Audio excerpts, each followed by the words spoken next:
Bonjour à tous et bonjour à toutes et bienvenue dans le magazine de la curiosité, ça m'intéresse. Tout de suite, la rubrique Il a marqué notre époque. Albert Einstein devient le symbole universel de la science. Les astrophysiciens ne cessent de constater à quel point il avait raison et le grand public adulte, ce génie au visage et à la personnalité unique. Texte Sébastien Porte. Je suis un respectable gratte-papier fédéral avec un salaire convenable. À côté de cela, je poursuivais mon vieux dada mathématico-physique et gratte mon violon dans les limites étroites que nous gamins de 2 ans ne laissent pour ce genre de futilité. En 1906, à 27 ans, diplômé de l'école polytechnique de Zurich, à Albert Einstein vit à Berne avec femme et enfants dans un modeste appartement qui se visite aujourd'hui, situé au 49 Grande Gasse, pittoresque rue Parvé de la capitale suisse. Après 2 ans de chômage et de petits boulots, ce passionné de physique a décroché un emploi de fonctionnaire de classe 3 à l'Office de la propriété intellectuelle où il passe ses journées à vérifier des inventions et rédiger des brevets. Et voilà comment, dans une lettre à un ami, il décrit les activités qu'il occupe le soir quand il rentre du bureau. Des futilités, authentique modestie ou sans aigu de l'euphémisme, car un an auparavant, en 1905, ce simple fonctionnaire qui n'est membre d'aucun laboratoire ni titulaire d'aucun chaire a publié sur son temps libre 5 articles qui donnent une nouvelle définition de la lumière, expliquent l'existence des atomes et le mouvement des molécules et fondent rien moins que le concept d'espace-temps. Une révolution, un tremblement de terre scientifique. En guise de post-scriptum à sa série d'articles, il pose l'équation de la plus célèbre du monde, E égale mc2, bercé par les babillements de son lit, Hans Albert Einstein établi avec l'aide de son épouse Mileva, qui a beaucoup contribué à la formulation mathématique de ces théories, un principe d'équivalence entre masse m et énergie E, multiplié par la vitesse de la lumière 300 000 km/h par seconde au carré C2, en termes clairs à découvrir qu'il est possible de tirer une énergie gigantesque d'une masse de matière minuscule, comme on le fera plus tard dans les bombes et les centrales nucléaires. Habité par un même fièvre créatrice, Einstein élargit sa théorie dite de la relativité restreinte. Plus la vitesse d'un univers de référence est grande, plus le temps s'écoule lentement, à une théorie de la relativité générale qu'il publie en 1916. Sa famille, Mileva Maric, sa première femme, rencontre à Polytechnique, mariée en 1903, il divorce en 1919. Elsa Lowenthal, sa cousine, qui devient sa femme en 1919, il n'est pas d'enfants ensemble. Edward, son second fils, schizophrène, passe l'essentiel de sa vie en asile.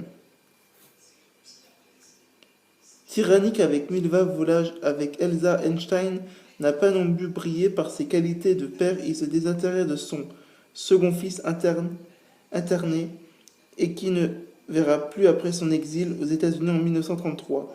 L'autre grand drame de sa vie, la petite Liesel, un enfant qui a eu un hors mariage avec Mileva en 1902.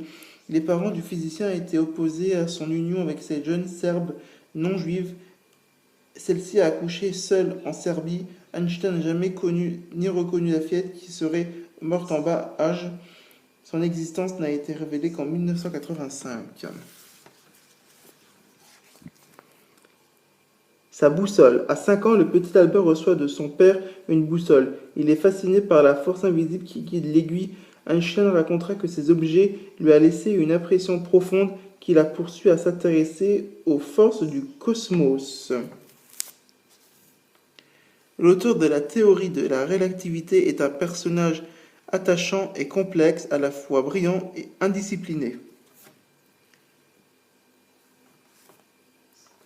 Le jour où Einstein accède à la célébrité mondiale, Le 6 novembre 1919, ce jour-là, l'astronome et physicien britannique Arthur Eddington annonce à Londres qu'il a confirmé par l'expérience la théorie de la relativité. Il s'est rendu en mai sur l'île de Sao Torre et Principe, au large du Gabon, pour y observer une éclipse du Soleil.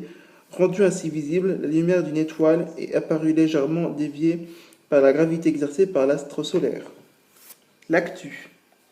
Depuis le 24 avril et jusqu'au 26 juin, National Geographic Channel diffuse Genius, un biopic sur Albert Einstein. Le premier épisode de cette production a été réalisé par Ron Howard. La suite de l'article. Qui bouleverse la conception de l'univers, il remarque notamment que la trajectoire des astres ou de la lumière se courbe sous l'effet de la gravité exercée par un autre astre. La gravité n'est plus une force, mais une déformation de l'espace-temps. Newton est détrôné au sortir de la Première Guerre mondiale.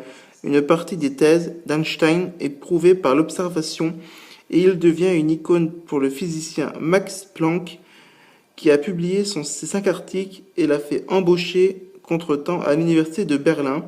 Il est le Copernic du XX siècle pour le grand public, même si celui ne comprend pas rien à cette théorie. Il est le génie absolu, une sorte de Christ des temps modernes, car en maîtrisant les lois de l'infiniment petit et celles de l'infiniment grand, des atomes jusqu'aux étoiles, Einstein a approché le mystère de la création et a touché au sacré.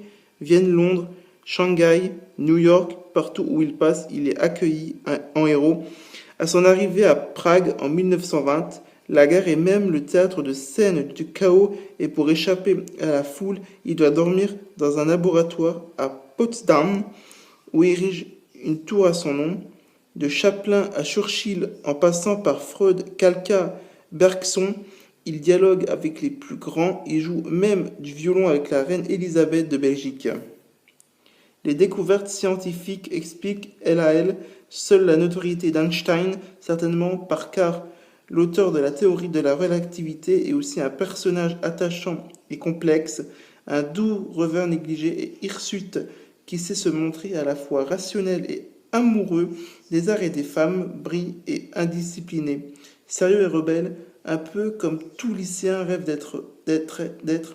Il sèche ses cours à l'université, contredit ses professeurs, se rend au travail en pantoufles, il tire même la langue au photographe le jour-là de ses 72 ans, en 1951, dans le New Jersey, un cliché resté. Célèbre, préfigurant l'autoconfirme d'un Steve Jobs en sandales ou d'un Mark Zuckerberg en t-shirt.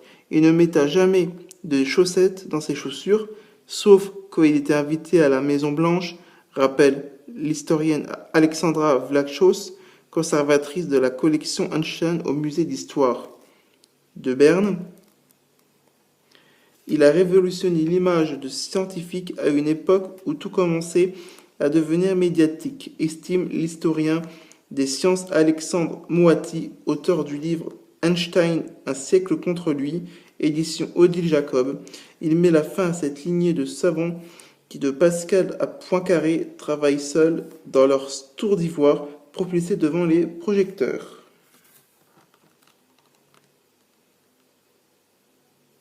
En 1919, il devient rapidement un symbole universel, ses cheveux blancs en bataille, sa moustache sur air un peu lunaire, finissent par incarner la scientifique dans toute sa splendeur. Son visage est associé à celui de la sagesse, du savoir, du génie.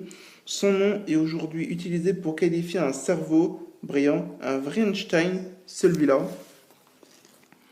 Réfé de l'histoire des sciences, Einstein l'est aussi de l'histoire tout court. On peut lire toute l'histoire du XX siècle à travers la sienne, dès son enfance dans l'Allemagne. Astermite, observe Alexandra Vlachos.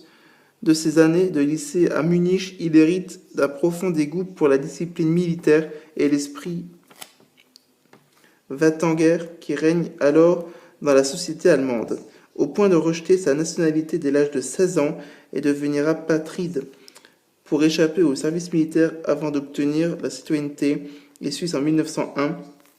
redevenu allemand en 1914, il remonte une seconde fois à sa nationalité d'origine quand Hitler accède au pouvoir en 1933 parce qu'il est juif. Il est menacé de mort, ses avoirs sont confisqués, ses livres brûlés, son appartement et sa maison de campagne pillés. Dès 1920, alors que le monde entier le célèbre, des universitaires s'est créé une association pour la science pure afin de démontrer ses théories. Parmi eux, un prix Nobel, Philippe Lenard, futur nazi notoire, s'acharne plus qu'à les autres, explique que l'esprit de grand scientifique ne peut être incarné que par du sang germano-aérien, un violent mouvement anti-relativiste porté en réalité par une profonde haine antisémite s'élève comme lui dans le milieu académique en Allemagne comme en France. Défenseur de la paix, Einstein sera pourtant longtemps perçu comme l'un des pères de la bombe atomique. Dans ces ambiances délétères, le physicien préfère fuir en 1933 aux États-Unis, pays qui lui ouvre ses frontières, tout en se méfiant de lui en raison de son sympathie socialiste et pacifiste. Surveillé par le FBI jusque dans les années 1950, dans le cadre du macotisme, il fait l'objet d'un dossier de quelques 1500 pages, car Einstein a de nombreuses fois utilisé sa célébrité pour affirmer son conviction avec ce souci de déplaire. En réaction au manifeste du 93, cet appel à la guerre des intellectuels allemandes, en 1914, il fait circuler un manifeste pour l'Europe résolument pacifiste et ne récolte que 3 signatures installées de l'autre côté de l'Atlantique. Il redouble d'efforts dans les années 1930 pour organiser l'accueil de réfugiés juifs sans plus de succès. Son acte politique le plus retentissant est aussi celui qui lui laissera le goût le plus amer. En 1939, pressé par ses confrères Léo Szilard et Eugène Wigner, il accepte de signer une lettre alertant le président Roosevelt sur le risque que l'Allemagne obtient la bombe atomique et l'encourageant à développer un programme nucléaire américain. La massive aboutit à la fabrication de l'arme dans le cadre du projet Manhattan et en août 1945 au bombardement d'Hiroshima et Nagasaki et à leur contrainte de milliers de victimes. Pour Einstein, c'est un choc considérable et cette lettre confessera-t-il la grande erreur de sa vie. Les 2 tiers du globe peuvent être anéantis par la bombe en style fin 1945. À la une de France Soir, pour lui, une seule solution. Le secret de la bombe doit être confié à un gouvernement du monde, c'est-à-dire à une autorité morale supérieure. Il milite dès lors et jusqu'à sa mort pour le désarmement. Ses prises de conscience et ses avertissements pèseront moins lourd aux yeux de l'opinion publique que son engagement du bout des lèvres dans le projet Manhattan. Pendant des années, Einstein sera vu comme l'un des pères de la bombe en 1946. La couverture du magazine Time le représente à côté du champignon atomique. Sa formule E égale mc2 s'épanouissent dans le nuage. À part signer la lettre, il n'a pourtant pas fait grand-chose, estime le physicien Hans Rudolf Otto, ancien professeur à l'école polytechnique de Zurich. Einstein n'a été sollicité que parce qu'il était célèbre. Quand à dire que ses travaux aboutissent naturellement à la bombe A, il s'agit d'une énorme approximation selon Alexandre Moati. Beaucoup de choses et sont passées entre ces théories et la mise au point de l'arme atomique, la découverte de neutrons par James Chadwick en 1932, cela de la fission nucléaire par Lise Meitner et Otto Hahn en 1938, ce qui a écrit Einstein en 1905 a été apporté pour la bombe, mais sans lui, d'autres l'auraient de toute façon développé car dans les années 1930, le nucléaire était dans l'air du temps. Défenseur de la paix, Albert Einstein était un démiurge engendrant sans le savoir des forces destructrices. Ce paradoxe fait partie de la richesse du personnage, sans doute. et ce pour celle que la même magazine Time, en couverture de son dernier numéro de 1999, t'a élevé au rang d'homme de siècle. Einstein en 6 dates clés.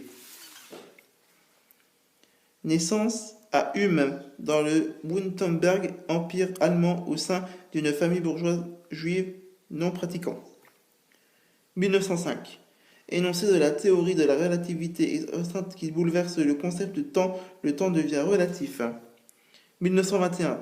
Il obtient le prix Nobel non pour sa théorie de la relativité générale 1916, mais pour son explication de l'effet photoélectrique en 1905, la théorie des quanta. 1952. Le Premier ministre israélien Ben Gourion lui propose de devenir président d'Israël. Le savant décline l'offre.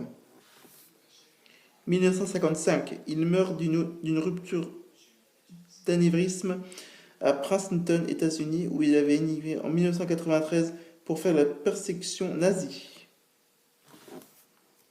Et 2013, une étude de son cerveau révèle que les hémisphères étaient spécialement bien connectés, une explication de son génie. Ce qu'on dit de lui. Vous n'arriverez jamais à rien, Einstein, son professeur de grec au lycée de Munich 1955. Moi, on m'acclame parce que tout le monde me comprend et vous, pour que personne vous comprenne. Charlie Chaplin, Albert Einstein, lors de sa visite à Hollywood, alors que la foule les applaudit à la descente de leur limousine 1931. Avec Einstein, l'espace devient de la gelée, il a une structure élastique. Si vous agissez une bloc de gelée, il vibre. L'espace aussi, il transmet des ondes de vibration que nous n'avons pas encore détectées, mais qu'on appelle ondes gravitationnelles. Thibaut Damour, physicien et auteur de Si Einstein n'était compté, édition Cherche Midi, dans une interview à Télérama 2015. Pour aller plus loin, à lire Einstein comme Mère et Anne, sinon édition d'Argo, une BD instructive et hilarante qui véhicule une image attachante du physicien. Le cas Edward Einstein, Laurent Sexkill et Flammarion, un bouleversant récit sur la maladie mentale du fils du savant signé d'un médecin et écrivain. Albert Einstein, Laurent Sexkill, Folio, édition Gallimard, une biographie captivante du même auteur. À voir. À Berne, en Suisse, la maison où Albert Einstein a vécu, ainsi que le passionnant musée qui lui est consacré. Merci d'avoir suivi cette rubrique Histoire. Prochainement, dans le magazine Ça m'intéresse, la rubrique Le monde est fou et en titre le règlement de compte à Chaos Choral. Je vous fais des gros bisous. N'oubliez pas de j'aimer, le commentaire sur YouTube et de vous abonner à la chaîne si ce n'est déjà fait. Salut tout le monde, ciao ciao.